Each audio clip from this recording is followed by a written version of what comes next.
everyone. I'm Dr. Swadesh from Narayana Hospital, Gurugram, and we are here today on this World No Tobacco Day. We are going to tell what are the effects. We all know how bad is smoking for us, and there's a lot of awareness going around, and there's some improvement in this regard. But I think there's still a lot to be done. I have Dr. Indu Bansal with me, head of the radiation oncology at our center, and Dr. Shilpi is there with us. She is head and neck oncology surgeon. So we are going to discuss the smoking, its bad effects, and what are the related diseases, and how we can get away from them, the various aspects which are related to smoking. So Dr. Sahab, what do you say on this World No Smoking Day? What's the message we should give to our viewers? देखिए, world no tobacco day पे जो मैं लोगों को कहना चाहूँगी वो ये है कि अगर इंडिया में अराउंड 10% लोग हैं जो टोबैको का कंजम्पशन करते हैं, स्मोक फॉर्म और स्मोकलेस दोनों ही फॉर्म्स में, और आपको ये सोचकर हैरानी होगी कि हरियाणा में उसका इंसिडेंस ऑलमोस्ट डबल है। तो हरियाणा में 20% लोग स्मोकिंग करते हैं और उनमें से अराउंड 23% या 24% लोग हैं जो कि स्मोकलेस टोबैको भी लेते हैं, और फीमेल्स भी काफ़ी ज़्यादा अमाउंट में टोबैको लेती हैं। तो मैं सिर्फ ये बोलना चाहूँगी कि टोबैको जो है, आई थिंक ये स्लो सुसाइड है, ये अपनी मौत को खुद बुलावा देने वाली बात है। So world no tobacco day पे हम सबको यही मैसेज देना चाहेंगे, हम लोगों को कैंसर के बारे में अवेयर कराना चाहेंगे और टोबैको से होने वाले साइड इफ़ेक्ट्स के बारे में बताना चाहेंगे, और सबको यही सलाह देंगे कि टोबैको की ना तो शुरुआत करें, और अगर आपने शुरू किया है तो उस आदत को जल्दी से जल्दी छोड़ दें। सो डॉक्टर साहब, डॉक्टर शिल्पी आपसे जानना चाहेंगे कि टोबैको से रिलेटेड क्या क्या कैंसर्स हैं जो हो सकते हैं, जो आप हमारे श्रोताओं को बताना चाहेंगे, व्यूअर्स को बताना चाहेंगे कि क्या क्या इससे रिलेटेड जो कैंसर्स, क्योंकि काफ़ी नुकसान सब लोग जानते हैं लेकिन कुछ स्पेसिफिक जो किसी एरिया के जो कैंसर्स हैं वो इससे होते हैं, उसके बारे में प्लीज़ आप बताइए दर्शकों को। तो tobacco is like a deadly poison. अगर आप देखो तो आप ये ऑलमोस्ट बॉडी का हर ऑर्गन को अफेक्ट करता है। कैंसर तो करता ही है, कैंसर के अलावा जो नॉन कैंसरस चीज़ें हैं वो भी इससे होती हैं। आप अगर हम स्टार्टिंग करें तो अगर आप स्टार्ट करें कि माउथ कैंसर्स, तो माउथ कैंसर्स अगर हम देखें तो ये बहुत ही इंपॉर्टेंट कॉज रहता है टोबैको जो है वो माउथ कैंसर्स करने में। माउथ कैंसर्स के अलावा जो आपकी फेरिंग्स के कैंसर्स होते हैं, ईसोफेगस के कैंसर्स होते हैं, वॉइस बॉक्स का जो कैंसर होता है, या आप उसके बाद जाओ लंग, पैंक्रियास, स्टमक, ब्लैडर, मतलब बॉडी का कोई भी ऑर्गन ऐसा नहीं है जिसमें इस टोबैको की वजह से कैंसर ना होता हो। कैंसर के अलावा बाकी चीज़ें जैसे कि आपकी हार्ट डिजीज़ हो गई, जो कॉर्नरीज होती हैं जो धमनियाँ, उसमें ये जम जाता है। इसके अलावा पैरों की जो धमनियाँ होती हैं उसमें ये जम जाता है। लोग इवन ब्लाइंड भी हो सकते हैं टोबैको के कंजम्पशन की वजह से। तो ये बहुत ही खतरनाक सब्सटेंस है। और अब किस तरह का कैंसर कौन से ऑर्गन में डेवलप होगा, इस पे भी डिपेंड करता है कि आप किस तरह से इसको कंज्यूम कर रहे हो। जैसे अगर आप स्मोक कर रहे हो तो ज़्यादा चांसेस हैं कि आपका फेफड़ों का कैंसर हुआ, या वॉइस बॉक्स का कैंसर हुआ, ईसोफेगस का कैंसर हुआ, वो आपको डेवलप होगा। अगर आप किसी और फॉर्म में खा रहे हो जिसको हम स्मोकलेस टोबैको कहते हैं, जैसे कि आप चबा रहे हैं इन द फॉर्म ऑफ गुटखा, पान मसाला, या कुछ महाराष्ट्र में या कुछ एरियाज ऐसे होते हैं जहाँ पे ये अप्लाई किए जाते हैं, जैसे कि माउथ में गम्स के ऊपर लोग इसको लगा के रब करते हैं, तो ऐसे केसेस में ओरल कैंसर्स जो है वो काफ़ी होते हैं। जी जी जी, आपने काफ़ी अच्छा कहा कि जैसा कि डॉक्टर साहब ने बताया कि स्मोक से जो हम सिगरेट पीते हैं वही नहीं होता, एक स्मोकलेस टोबैको भी होता है जो कि लोग जिसका सेवन करते हैं। तो डॉक्टर साहब, कुछ ऐसा भी है कि कोई सेफ लेवल भी होता है क्या टोबैको स्मोकिंग में, कि जो कि सेफ हो आपके लिए, ऐसा कुछ? कोई भी, यही बात है कि यही मैं अपने व्यूअर्स को और लोगों को बताना चाहती हूँ कि ऐसा कोई भी सेफ लेवल टोबैको का नहीं होता है। कुछ लोग सोचते हैं कि अरे एक ही तो सिगरेट लिया है, वो तो 10-10 सिगरेट पीते हैं, हम एक ही तो ले रहे हैं, हमें कभी टोबैको की वजह से कैंसर नहीं हो सकता। तो ये बिल्कुल ही आपको सोचना पड़ेगा कि there is no safe level of tobacco consumption. You have to just stop it if you are using it. और अगर आपने शुरू नहीं किया है तो ये मत सोचिए कि थोड़ा सा ले लेंगे कुछ फर्क नहीं पड़ेगा। जी जी, तो स्मोकिंग चाहे थोड़ी मात्रा में या ज़्यादा में उसका नुकसान रहता है, स्मोकिंग का कोई सेफ लेवल नहीं होता। डॉक्टर साहब एक चीज़ और, हम लोग कहते हैं कि स्मोकिंग और अल्कोहल का कंबाइंड ये काफ़ी लोग सेवन करते हैं, तो उसमें क्या, उसका क्या इफेक्ट पड़ता है हमारी बॉडी पे? ये बहुत ही अच्छा सवाल पूछा आपने, क्योंकि जैसे डॉक्टर शिल्पी ने बताया कि टोबैको का धुआं जहाँ जहाँ पे जाएगा वो सब जगहों को जलाता चला जाएगा। तो जो लोग, अगर किसी को कैंसर का खतरा टोबैको कंजम्पशन की वजह से अगर मान लीजिए 7% है और अल्कोहल या शराब का सेवन करने से अगर 7% है, तो जो लोग दोनों चीज़ें लेते हैं, जो टोबैको और स्मोक दोनों का, टोबैको और अल्कोहल दोनों का कंजम्पशन करते हैं, उसमें ये खतरा सीधा 35% बढ़ जाता है। सो इसका मुख्य कारण ये है कि जैसे जो लोग गुटखा खाते हैं, तो वो गुटखा आपके गाल के थ्रू एब्जॉर्ब होता है और अल्कोहल साथ में लेने से वो सॉल्वेंट का काम करता है। सो उन लोगों में जो लोग दोनों चीज़ों का कंजम्पशन करते हैं, उनमें दोनों चीज़ों का, उनमें कैंसर और भी साइड्स का खतरा बढ़ा देता है। सो जैसे टोबैको कंजम्पशन से 80 to 90% लंग कैंसर जो होते हैं वो टोबैको कंजम्पशन की वजह से होते हैं, और अल्कोहल कंजम्पशन की वजह से भी 3 to 4% कैंसर्स होते हैं। सो अगर हम दोनों का इकट्ठे सेवन करते हैं तो वो रिस्क सीधा 35% हो जाता है, और उन लोगों में लिवर कैंसर का खतरा, स्टमक कैंसर का खतरा बढ़ जाता है। सो और जो लोग इन दोनों चीज़ों को लेते हैं वो साथ में यूजुअली फ्राइड चीज़ें और उनका भी सेवन करते हैं, तो उनका ओबेसिटी और बाकी हेल्थ रिलेटेड डिसीजेस का भी खतरा उनमें बढ़ता है। सो ये कहना कि एक तरह से मैं ये बोलूँगी कि अगर कोई टोबैको ले रहा है, सो वो अपनी जान को तो खतरे में डाल ही रहा है, साथ में अपने परिवार वालों की जान को भी खतरे में डाल रहा है। और अगर दोनों चीज़ों का आप सेवन कर रहे हो तो दोनों चीज़ों का खतरा बढ़ता ही बढ़ता है। एक चीज़ और जो इस बारे में मैं बोलना चाहूँगी, वो शायद बहुत इम्पॉर्टेंट है कि टोबैको रिलेटेड प्रोडक्ट्स ही एक ऐसा प्रोडक्ट है जो कि अपने बेस्ट कंज्यूमर का सबसे ज़्यादा नुकसान करता है। मतलब कोई भी ऐसी चीज़ नहीं है जो अपने कंज्यूमर का नुकसान करे। टोबैको प्रोडक्ट्स, जो जितना ज़्यादा टोबैको लेगा उसके शरीर को उतना ही ज़्यादा नुकसान पहुंचाता है। सो ये चीज़ समझनी बहुत ज़्यादा ज़रूरी है मेरे हिसाब से। So friends, take home message is that smoking and alcohol is a deadly combination. So, and you know what are the effects on our body for these two harmful habits. And doctor साहब, ये जो इसके हम अपनी country की बात करते हैं, इंडिया में इसका कितना बर्डन है हमारे पे, कितना भार है इस टोबैको से रिलेटेड डिजीज पे? तो जैसा मैंने पहले बताया कि टोबैको का इंसिडेंस, जो टोबैको कंजम्पशन का जो वर्ल्ड ओवर इंसिडेंस है, दैट इज़ अराउंड 10%। जी। और अगर हम इंडिया की बात करें तो that is around 11.4%। But Haryana की अगर हम सीधा बात करें तो 19% कंजम्पशन है of tobacco related, mean smoked tobacco. And if you talk about smokeless tobacco, that is around 23.8%।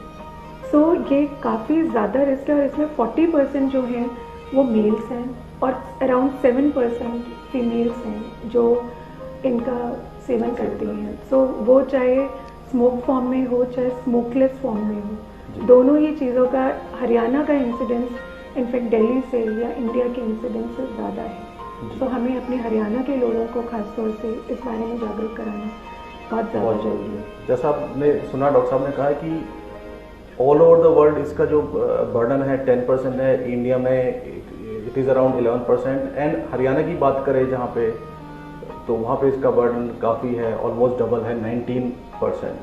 तो इसका अवेयरनेस होना बहुत ज़रूरी है। On this world no smoking day, we would like to tell all your viewers on this platform, please know about the harmful effects of tobacco, and it's high time to say no to it.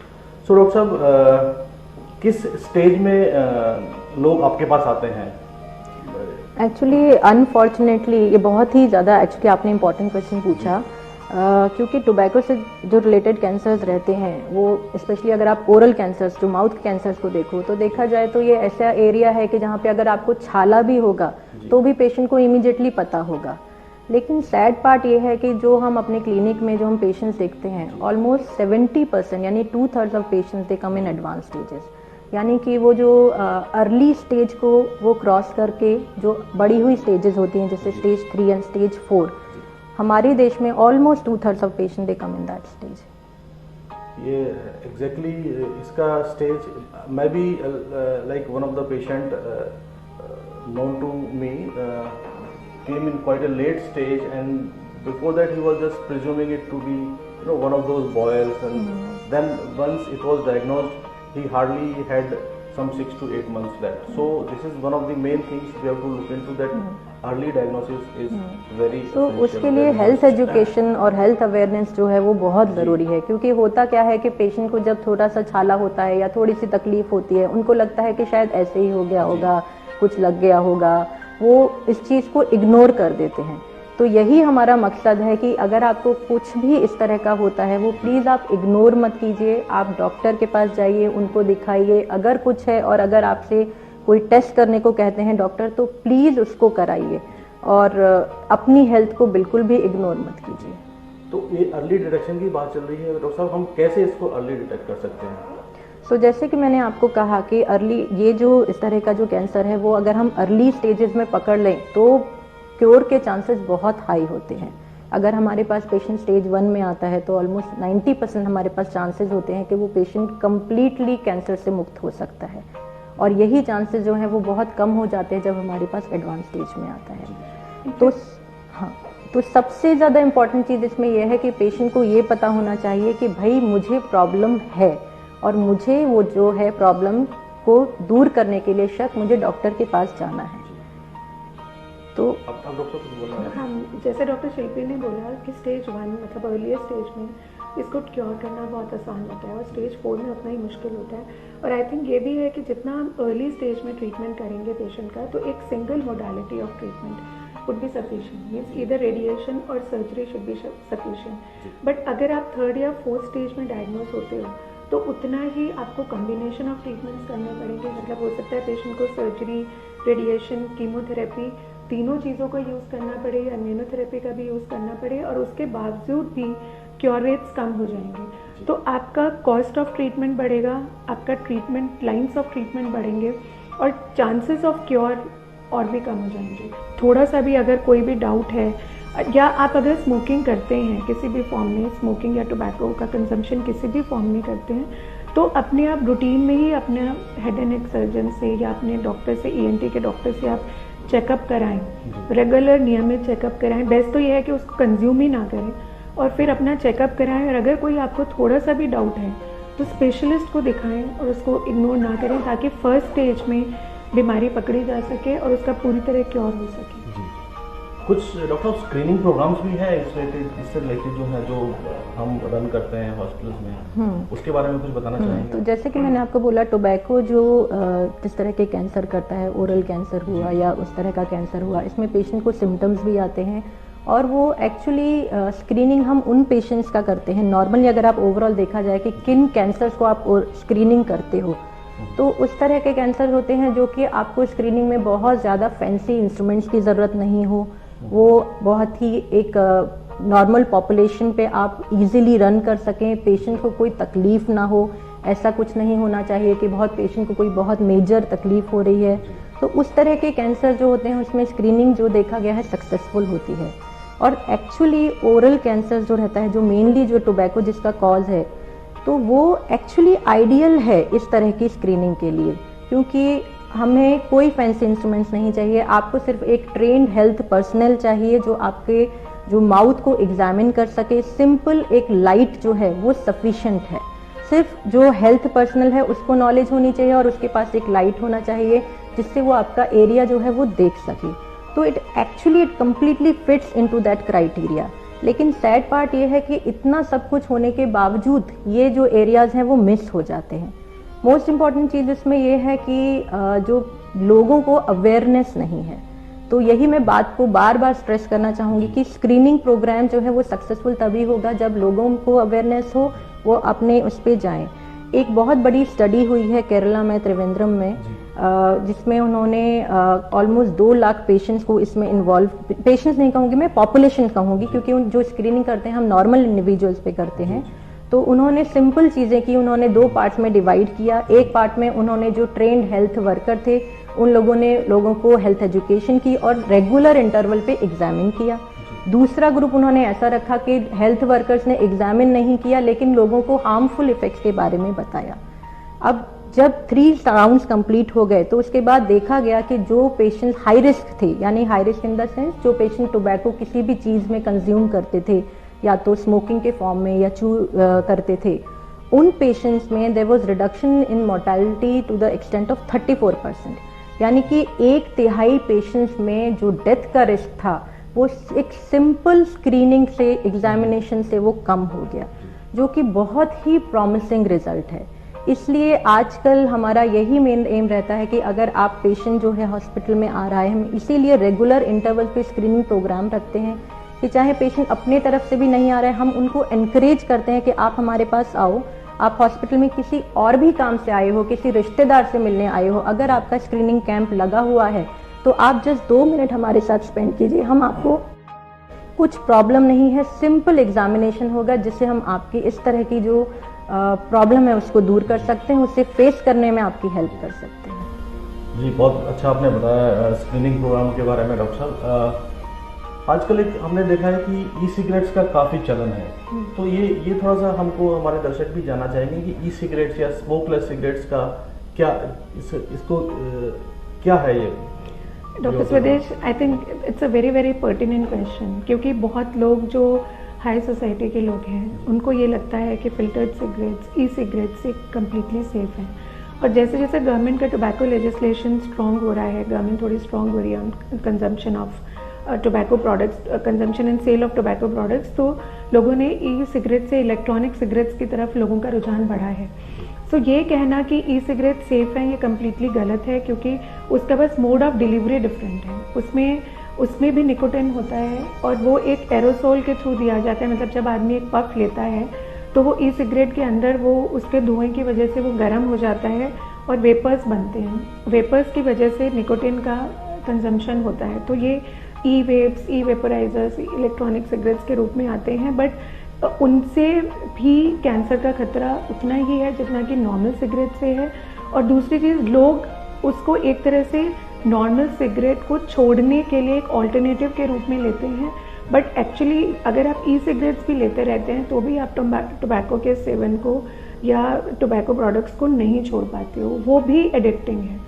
सो ये कहना कि e cigarette safe है या filtered cigarette safe है या because इनका cost ज़्यादा है सो दे आर मोर सेफ़, ये बिल्कुल बिल्कुल बिल्कुल ही गलत चीज़ है। सो जैसे इसी तरह आजकल हुक्का पास का सेवन का लोगों में चलन बहुत बढ़ रहा है।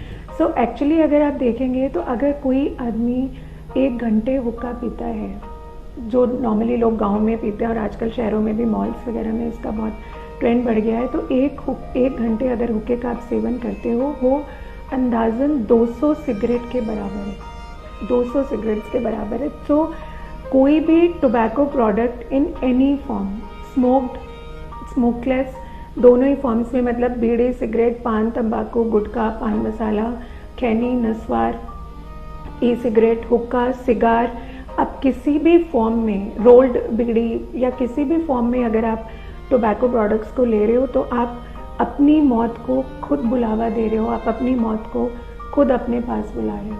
सो इन सब चीज़ों का सेवन किसी भी फॉर्म में नहीं करना चाहिए, चाहे वो पान मसाला हो, चाहे वो इलेक्ट्रॉनिक सिगरेट हो, चाहे वो हुक्का हो, चाहे वो नस्वार हो या वो पेस्ट हो। आजकल टूथपेस्ट, बहुत टाइप के टूथपेस्ट भी आते हैं जो लोग अप्लाई करते हैं और उनके फॉर्म्स में टोबैको बेचा जा रहा है। तो आपको इन सब चीज़ों का ध्यान रखना चाहिए। अगर आपके परिवार में कोई बच्चा है या कोई ऐसे बड़े लोग हैं जो किसी एक चीज़ का बार बार कंजम्पशन कर रहे हैं जो आप वो पहले नहीं यूज़ करते थे, आपको उनकी रूटीन की आदतों में अगर आप कोई परिवर्तन देखते हो तो आपको उसके लिए भी अवेयर होना चाहिए and you should talk to a doctor. और इसमें बस एक ही पॉइंट मैं ऐड करना चाहूँगी, जैसे मैम ने बहुत ही वैलिड पॉइंट बोला कि जो हुक्का वो ऐसा सोशली एक्सेप्टेबल मान लिया गया आजकल, इवन पार्टीज में वो रखते हैं एंड दे जस्ट मतलब वो फ्लेवर्ड जो हुक्का वो लेते हैं और वो सोचते हैं कि ये कम्प्लीटली सेफ है।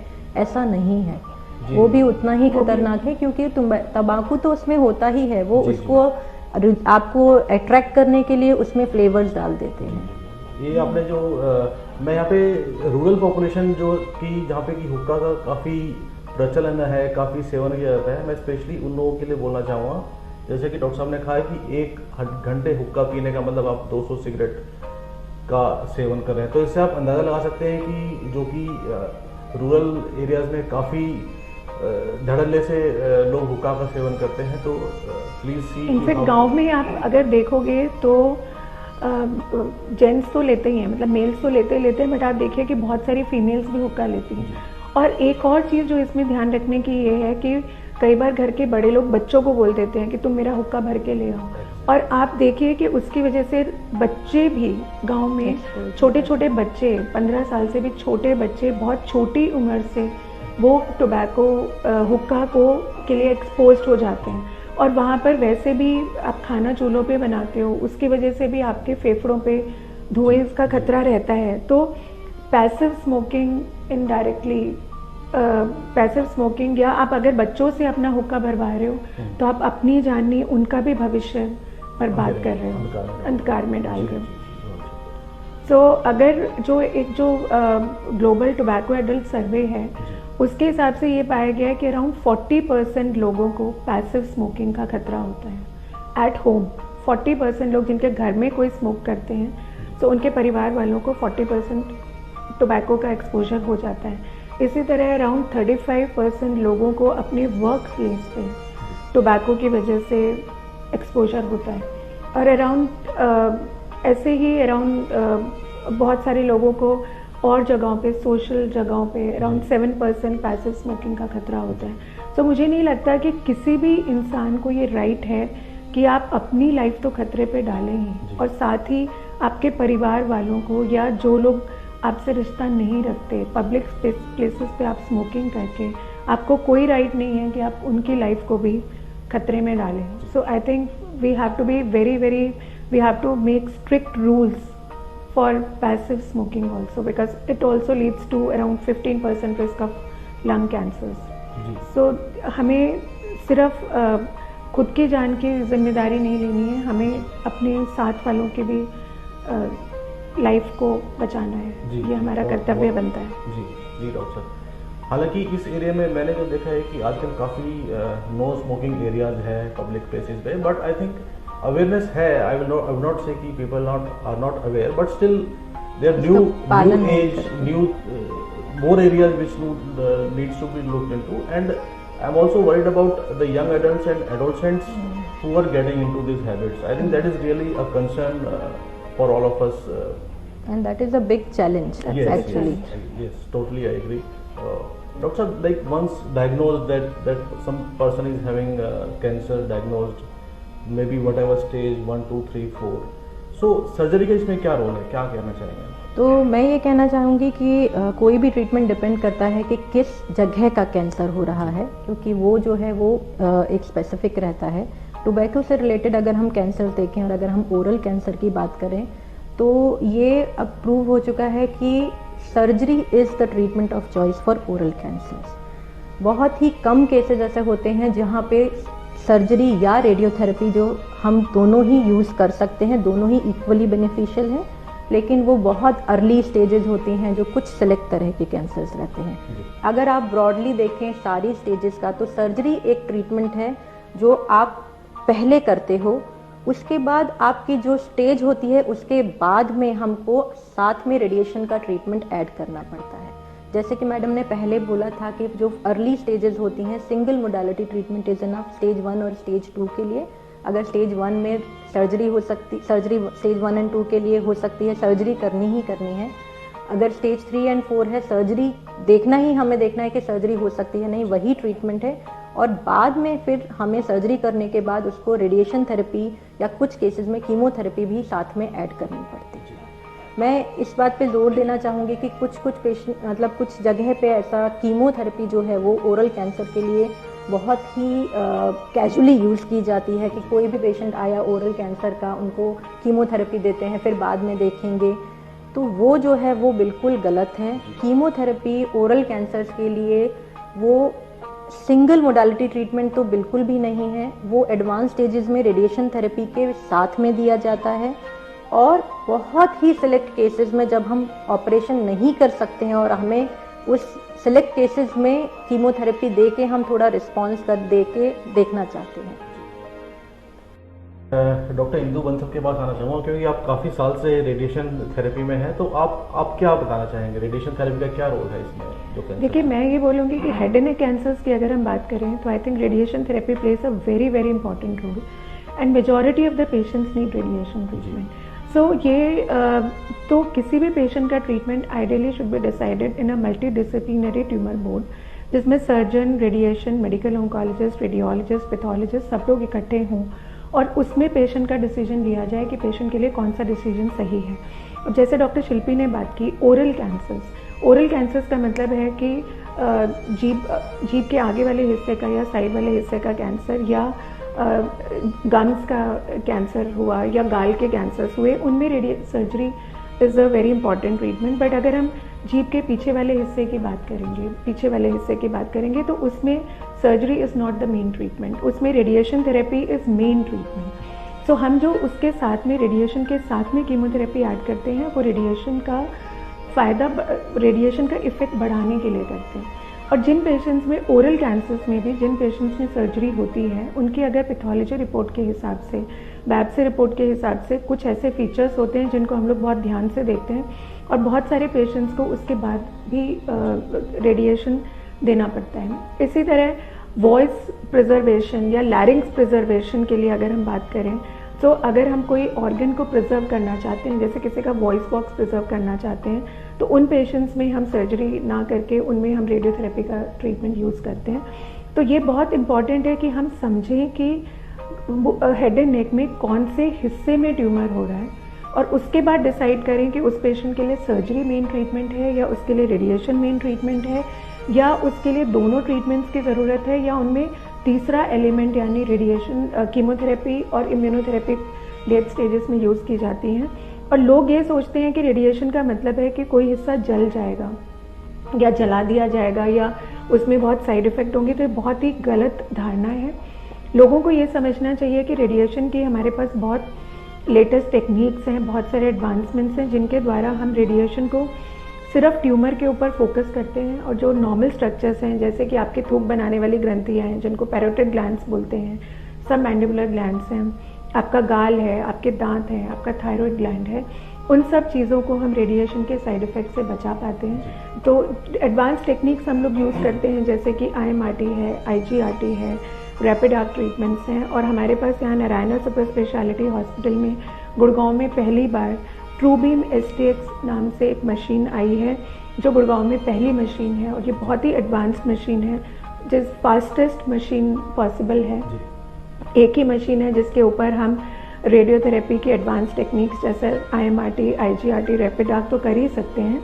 इसके अलावा जिन पेशेंट्स में अगर ट्यूमर वापस आ गया है या किसी को पहले रेडिएशन मिल चुका है या सर्जरी पॉसिबल नहीं है तो उन केसेस में हम एक अलग टेक्निक यूज़ करते हैं रेडिएशन की, जिसको स्टीरियोटैक्टिक रेडियो सर्जरी बोलते हैं। उसमें सर्जरी नहीं की जाती है बल्कि रेडिएशन का ट्रीटमेंट होता है जो 3 से 5 सेटिंग्स में किया जाता है, सिर्फ ट्यूमर के ऊपर फोकस किया जाता है। सो ट्रूबीम STX प्लेटफॉर्म में हम रेडियो सर्जरी के ट्रीटमेंट्स भी कर सकते हैं। और एक और इस मशीन की जो खूबी है वो ये है कि कुछ बिनाइन ट्यूमर्स होते हैं, मतलब जो कैंसर नहीं होते, उनमें भी हम हेड एंड नेक कैंसर्स में आते हैं। बट जैसे वेस्टिबुलर श्वेनोमास हैं, ग्लोमस ट्यूमर्स हैं, जो कान के हिस्से के ट्यूमर्स होते हैं, इस तरह के एकॉस्टिक न्यूरोमास हैं, ऐसे कुछ ट्यूमर्स हैं जिनमें हम सर्जरी ना करके सिर्फ रेडिएशन की 3 या 5 सिटिंग्स में पेशेंट को ठीक कर सकते हैं। ये OPD बेसिस पे ट्रीटमेंट होता है, कम्प्लीटली पेनलेस ट्रीटमेंट है, मुश्किल से 5-10 मिनट का ट्रीटमेंट होता है, 10 से 15 मिनट का ट्रीटमेंट होता है। और ट्रीटमेंट देते देते हम ये भी देख सकते हैं कि हमारी रेडिएशन ठीक जगह पे जा रही है कि नहीं जा रही है। अगर किसी वजह से पेशेंट मूव कर गया है ट्रीटमेंट के दौरान तो हम पहले उसको ठीक पोजीशन में लाते हैं और उसको एक्यूरेट ट्रीटमेंट देते हैं. So this is a very highly accurate, high precise, intelligent treatment and very comfortable for the patient. 60 treatment couch है जिससे कि पेशेंट के लिए अटमोस्ट कंफर्टेबल पोजीशंस हैं, most precise and accurate treatments हैं. सो जिस तरह की सर्जरी में एडवांसमेंट्स हुई हैं, डायग्नोस्टिक्स में एडवांसमेंट्स हुई है, सो हमारे पास रेडिएशन की बेस्ट मशीन पॉसिबल है जिससे कि हम सिर से पांव तक किसी भी हिस्से का ट्यूमर चंद मिनटों में ठीक कर सकते हैं. जी. तो मैं ये सब समराइज करते हुए ये बताना चाहूँगा अपने दर्शकों को कि on this world no smoking day, जैसे कि आपने सुना इससे क्या क्या नुकसान हो सकते हैं और इसका अर्ली डिटेक्शन का जो हमने डिस्कस किया कि अर्ली डिटेक्ट करना बहुत ज़रूरी है किसी भी कैंसर को, और इसके लिए जो अलग अलग जो स्क्रीनिंग प्रोग्राम्स हैं उनका आपको फ़ायदा उठाना चाहिए और आपको ऐसे हॉस्पिटल में जाना चाहिए जहाँ पे आपको सारी सुविधाएं हो, जिसमें टीम ऑफ डॉक्टर्स हो, जिसमें आपके मेडिकल ऑन्कोलॉजिस्ट हो, जहाँ पे रेडिएशन थेरेपी हो, जहाँ पे सर्जरी की सुविधा हो और जहाँ पे लेटेस्ट इक्विपमेंट्स आपको मिले. तो डॉक्टर साहब, इस वर्ल्ड नो टोबैको डे पे आपको स्पेशल मैसेज देना चाहेंगे हमारे दर्शकों को? तो एक्चुअली मैंने एक वर्ल्ड नो टोबैको के डे के लिए लोगों को टोबैको के साइड इफ़ेक्ट्स के बारे में जानकारी देने के लिए चंद पंक्तियाँ लिखी हैं. अगर आप इजाज़त दें तो मैं पढ़ूँ. तो इस कविता का शीर्षक है मौत का शोर. ये सिगरेट का कश, ये बीड़ी का धुआं, ये सिगरेट का कश, ये बीड़ी का धुआं, ये गुटके की लाली, ये नस्वार की खुशबू, ये हुक्के की ललक, ये शराब की बुरी लत, ये दोस्तों की बुरी संगत और चढ़ती जवानी की रंगत, ये मॉडर्न दिखने की चाहत, कहीं बन न जाए गले की आफत, बीमारी से लादे जो जिंदगी में शामत और करानी पड़े फिर डॉक्टर से मरम्मत, कहीं लगा न दे ये तुम्हें कैंसर का रोग और फिर काम न आए कोई भी योग. जिंदगी के सारे सुख क्या तुम चुके हो भोग, जिंदगी के सारे सुख क्या तुम चुके हो भोग, जो अपनी मौत को खुद बुलावा देते हो रोज, जो तुम्हें ले जाए सिर्फ कष्टों की ओर. बता मेरे दोस्त क्यों करते हो ऐसी चीजें प्रयोग. नपुंसक बनाए उंगलियां गलाए, नपुंसक बनाए उंगलियां गलाए, दांतों को जबरन ये काला बनाए, लकवे का तुमको ये शिकार बनाए, अजन्मे शिशु को भी जो पेट में गिराए, खांसी और सीने दर्द से तुम्हें चैन न आए, बीवी और बच्चों को भी जो तुमसे दूर भगाए, उतना ये उसका नुकसान कराए जितना जो खींचे इसकी ओर, और घटाता है नसों में रक्त ये चोर. जब ये जहरीला सांप डसने को आ रहा है तुम्हारी ओर, क्यों दिखते हैं तुम्हें सफेद धुएं में जन्नत के मोर, क्यों नहीं सुन रहा तुम्हें मौत का ये तूफानी शोर. अब तो छोड़ो ना इसकी बुरी लत और चलो सुहानी जिंदगी की ओर, अब तो छोड़ो ना इसकी बुरी लत और चलो सुहानी जिंदगी की ओर. क्या बात है. So on this World No Tobacco Day, let me summarize what we have talked about. I think it gives the message to all our viewers that it's high time those who are smoking, they should give up smoking, or tobacco in any form should be given up. Otherwise you can be a victim of so many things, so many diseases that we have talked about. And not only this, the people who want to take up, or who just under pressure they take up this smoking or tobacco, they should just know the harmful effects, and also who have just started this bad habit should give it away immediately. I think that is the only solution. I think that should give a message, take home message to our viewers. Please give up smoking or tobacco in any form. Thank you. नमस्कार.